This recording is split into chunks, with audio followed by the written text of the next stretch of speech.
आदाब, मैं हूं मुमताज आलम रिजवी और मैं बात करूंगा रीमा हसन की और उनके एक साथी और जिन्हें अब अलग अलग जेलों में रखा गया है। जी हां, थियागो एविला की हम बात करेंगे। ये दो ऐसे प्रिजनर हैं जिन्हें अब इजराइल ने अलग अलग जेलों में रखा है, यानी अलग अलग मकाम पर, और इन्हें बिल्कुल तन्हाई वाली कैद में डाल दिया है। तो यहाँ पे दो जो एक मेंबर पार्लियामेंट हैं रीमा हसन और दूसरे जो ब्राज़ील के एक्टिविस्ट हैं थियागो एविला, तो इन दोनों को अलग अलग रख दिया गया है। और वाकई अगर देखा जाए तो ये बहुत बड़ी हिम्मत की बात है।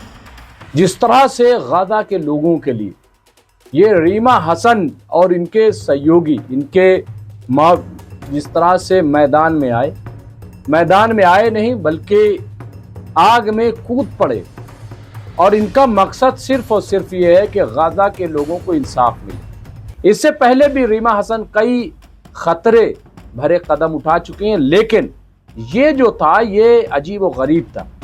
पूरी दुनिया की नज़र इस वक्त आप सब जानते हैं कि गाजा पर है, फिलिस्तीनियों पर है। आज भी जब वहां लोग खाने की तलाश में थे तो उन पर इजरायलियों ने छिपकर गोलियां चलाई। 80-85 लोग मारे गए, ये बिल्कुल खबर आ गई। 80-85 लोगों का कत्ल कर दिया। ये कौन सी दरिंदगी है?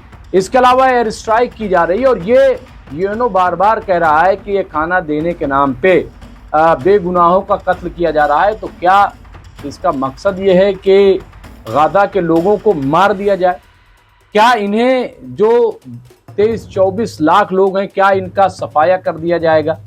ये इतनी दरिंदगी क्यों? और आप देखिए कि दो खातून जिन्होंने इजराइल को चौंका दिया, जिन्होंने इजराइल को थका दिया, और ये खातून ग्रेटा थनबर्ग, और दूसरा नाम जो उभर कर आया है वो रीमा हसन का है। ये दो ऐसे नाम हैं। अब आप देखिए कि रीमा हसन के बारे में अब भी कहीं कोई उस तरह से आवाज जैसे उठनी चाहिए नहीं उठ रही है कि उन्हें रिहा किया जाए या उन्हें गाजा जाने दिया जाए। हाँ, ये जरूर हो रहा है कि अब लाखों लाख लोग आ रहे हैं जो मार्च करके, ग्लोबल मार्च के तहत कई मुल्कों से अब बड़े पैमाने पे लोग पहुंच रहे हैं गाजा।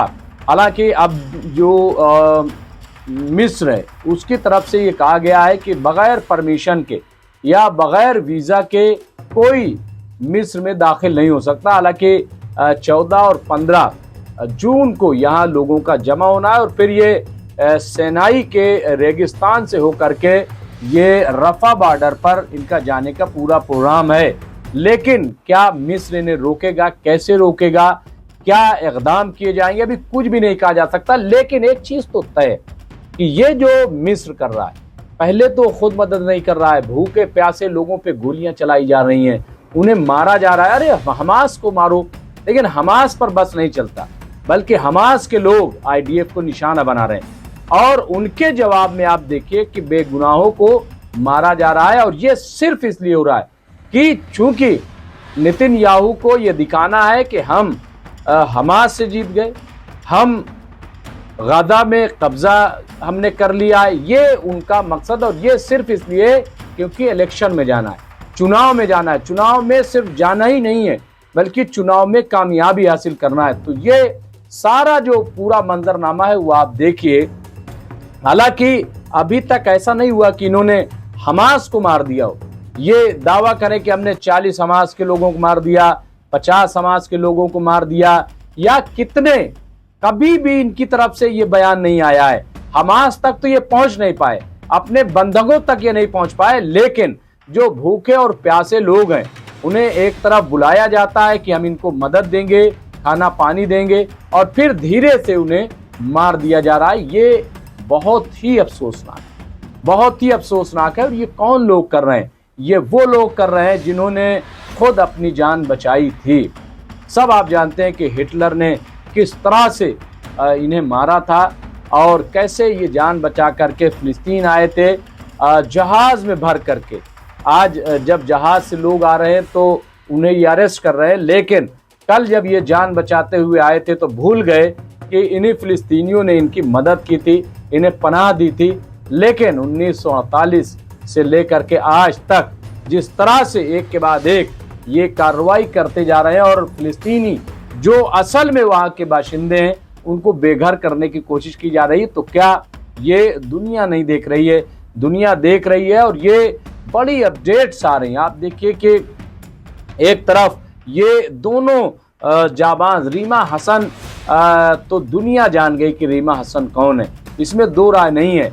लेकिन क्या कहीं किसी मुस्लिम मुल्क से एक बार भी आवाज़ उठी कि आखिर रीमा हसन को क्यों अरेस्ट किया गया?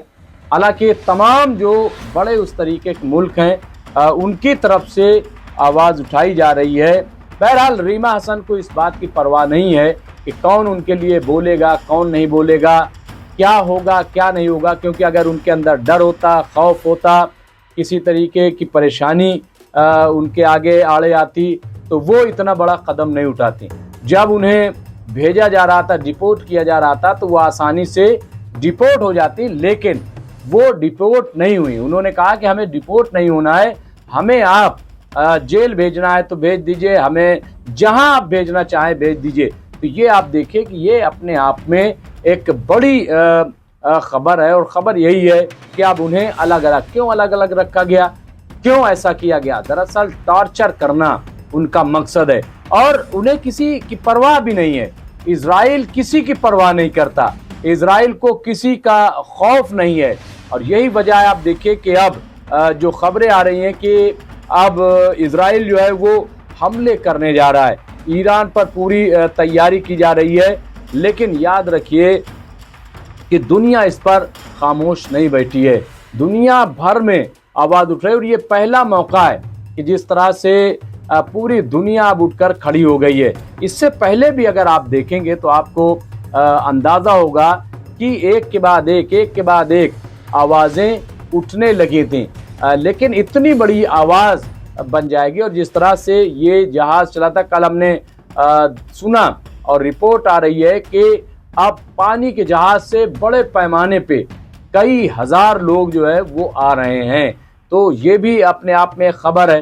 अब मिस्र क्या करता है, और इजराइल ने चूंकि मुतनब्बे कर दिया, खबरदार कर दिया है कि इन्हें मिस्र के बॉर्डर पर ही रोक लिया जाए, इन्हें आने न दिया जाए।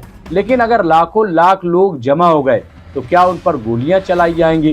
क्या उन्हें मारा जाएगा? और अगर उन पर गोलियां चलाई गई और मारा गया तो क्या अंजाम होगा? दूसरा ये कि जिस तरह से ईरान पर हमला करने की बात चल रही, तो क्या ये इसलिए हो रहा है?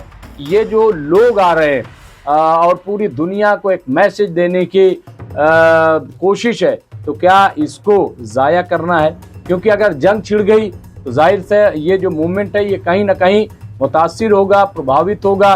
तो क्या इस जो अवामी लश्कर आ रहा है जिन्हें जिहादिस्ट कह रहे हैं, अब इजराइल क्या कह रहा है कि ये जो लोग आ रहे हैं ये जिहादिस्ट हैं। हालांकि वो सारे मुस्लिम नहीं हैं, गैर मुस्लिम ज़्यादा है, लेकिन इसके बावजूद उन्हें जिहादिस्ट कहा जा रहा है। तो इस तरह के ये हालात जो है वो पैदा हो गए और मुझे लग रहा है कि आने वाला वक्त जो है वो और डेंजरस होगा।